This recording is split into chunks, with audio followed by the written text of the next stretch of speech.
नमस्कार, बहुत स्वागत आप सभी का राष्ट्रीय पर। मैं हूं आपके साथ पूजा शर्मा और वक्त हो चला है महा बुलेटिन का। बात गोवा से शुरू करते हैं, जहां के आरपोरा नाइट क्लब अग्निकांड मामले से जुड़ी एक और बड़ी कार्रवाई सामने आई है।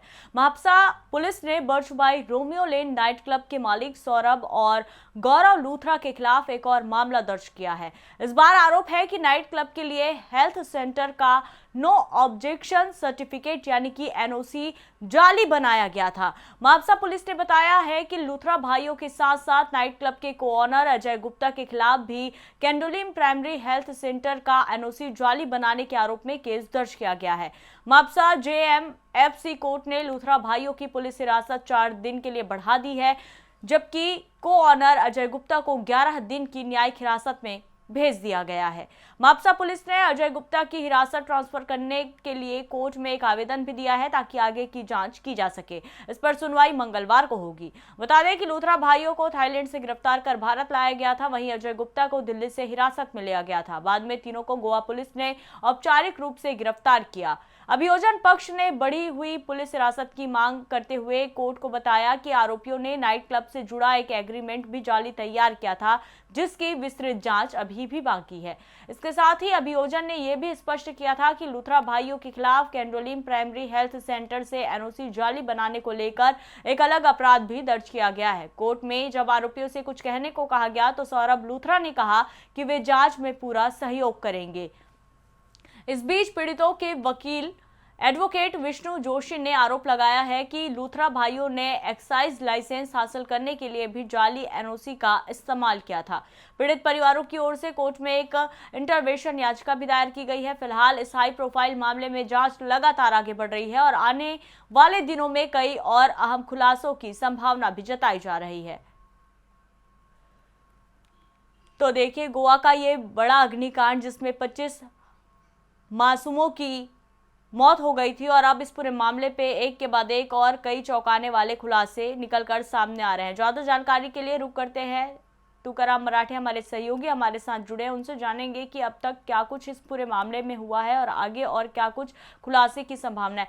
तुकाराम जी, देखिए, यहाँ से एक बात तो स्पष्ट हो गया, उस सरपंच का जिक्र बार बार हो रहा था कि आखिर सरपंच ने इन दोनों भाइयों के खिलाफ आवाज उठाई थी कि अवैध तरीके से यहाँ पर नाइट क्लब संचालित किया जा रहा था, तो फिर उन्होंने एनओसी कैसे जारी किया। लेकिन अब बात निकलकर सामने आ रही है कि एनओसी उन्होंने जाली बनवाया। तो जाली एनओसी के जरिए इतने दिनों तक ये नाइट क्लब संचालित करते रहे, ये तो बेहद लापरवाही है और किसी को भनक भी ना लगी। जी हाँ, अगर 2 साल से अगर कोई क्लब चल रहा है वो भी अवैध तरीके से, और वहाँ की लोकल अथॉरिटी को कोई पता भी नहीं चल रहा है कि वो इलीगल तरीके से चल रहा है, तो ये बड़े फेलियर जो है वो सिस्टम का माना जा सकता है। क्योंकि जो लोकल अथॉरिटी होते हैं उनके अंडर जितने भी एरिया आते हैं, उनका काम होता है कि उन सब पे चेक रखे, टाइम टू टाइम सर्वे करे और इंस्पेक्शन भी किया जाए। लेकिन यहाँ पे लोकल अथॉरिटी उसके लिए फेल हो चुकी है। और अगर इतना बड़ा क्लब जहाँ पे इतने सारे लोग डेली आते जाते हैं और वहाँ पे इतनी सारी जो फैसिलिटीज अवेलेबल, जैसे इलेक्ट्रिसिटी डिपार्टमेंट की हो या फिर वाटर सप्लाई कनेक्शन हो, रोड है, अगर इन सब का भी बेनिफिट वो ले रहे और लोकल अथॉरिटीज का कोई हिसाब नहीं मांग रहे उसका जो क्लब है, रेस्टोरेंट है, उनसे, तो ये पूरी लोकल अथॉरिटी की फेलियर मानी जा सकती है। अगर बात करी जाए तो उनकी डॉक्यूमेंट की, तो कह रहे कि वो जाली डॉक्यूमेंट के साथ उन्होंने ये जो ट्रेड लाइसेंस था वो हासिल किया था। लेकिन जब ट्रेड लाइसेंस के लिए जब कोई डॉक्यूमेंट दिया जाता है तो उसकी भी प्रॉपर तरीके से पुष्टि करनी चाहिए। ये यहाँ पे भी जो सिस्टम है वो फेल हो चुकी है पूजा जी। बिल्कुल, सिस्टम पे फेल हो गई है, लेकिन ये भी माना जा रहा है कि आने वाले दिनों में और भी कई चौंकाने वाले खुलासे इस मामले पे हो सकते हैं। तुका जी, गौर करने वाली बात यह है कि सौरभ लूथरा ने कहा है कि वो पूरी तरह से सहयोग करेंगे। जब सहयोग की भावना पहले से ही थी तो भागे क्यों?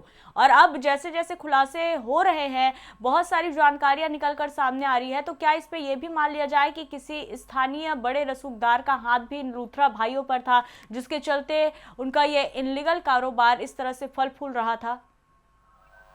हो सकता है पूजा जी, अगर बिना कोई लोकल लीडर के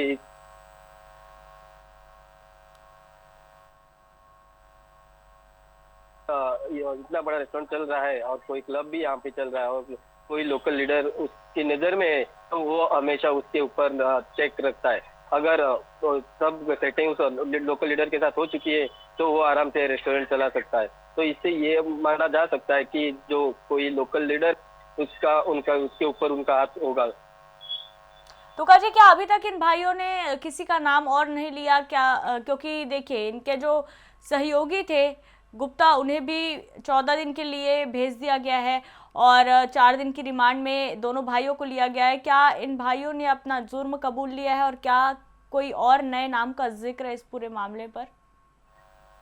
अभी तक तो कोई नया नाम सामने नहीं आ रहा। हालांकि जिसने उनको ये प्रॉपर्टी जो थी उनको लीज पे दी थी, उनके जो अभी जो इंग्लैंड में उनका नाम सामने आ रहा है, लेकिन उनके लिए भी जो पुलिस डिपार्टमेंट है उन्होंने नोटिस निकाला है, उनको भी लाया जा सकता है गोवा में। और उसी के साथ साथ अभी के लिए तो सिर्फ ये जो 4 नाम है, गौरव ब्रदर, लुथरा ब्रदर, गुप्ता और जो उनके मेन जिन्होंने ये प्रॉपर्टी ली थी, अभी तक सिर्फ इन 4 लोगों के साथ ही इन्वेस्टिगेशन चालू है। लेकिन अभी तक पुलिस को दूसरे नाम की कोई शंका अभी तक उनके सामने नहीं आ पा रही है।